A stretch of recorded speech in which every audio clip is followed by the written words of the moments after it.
By 2030, the world will see its first trillionaire, while more than 500 million people will remain poor. Eradicating poverty is one of the 17 Sustainable Development Goals, or SDGs, to be met by that year. With just 6 years to go, many nations are off track to achieving the SDGs. The President of the UN General Assembly has launched the first Sustainability Week. Gabriel Elizondo has spoken to Dennis Francis at the high-level discussions last week. He started by asking him, what's the importance of the initiative? The Sustainable Development Agenda on which we embarked, we being the United Nations, in 2015, has not matured with the expectation that we had. Progress to achieve the Sustainable Development Goals, for a number of reasons, beyond the control of any individual country, has slowed considerably, and so the goals are in fact off track.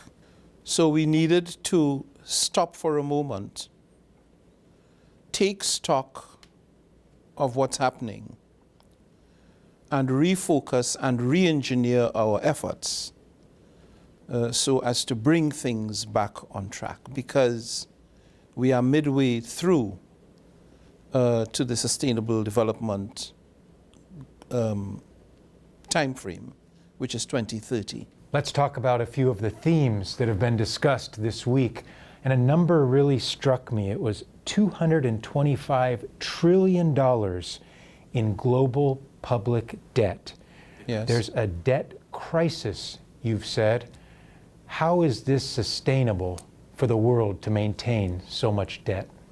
Well, let's understand what that $225 trillion represents.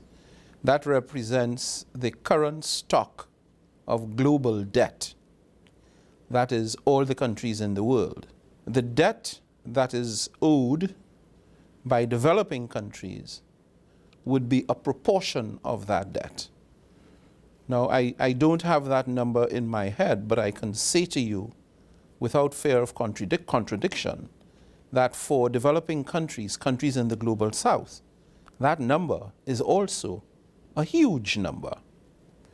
And the thing with debt is that it has to be repaid. What has happened in the case of the global south is that there is an extraordinary overhang of debt.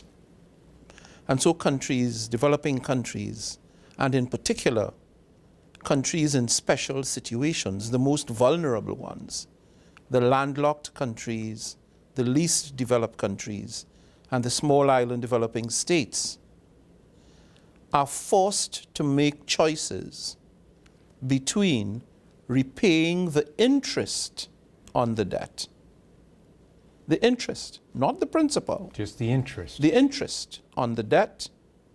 They have to choose between paying the interest or using that money instead to finance sustainable development, to pay for schools, to pay for medical facilities, health centers, etc. It's a very difficult choice. So what needs to happen, what the UN has been advocating, and others, is that there needs to be a reform of the international financial architecture to usher in a new period which will allow countries in desperate circumstances, particularly the most vulnerable ones, to be able to borrow on less burdensome terms.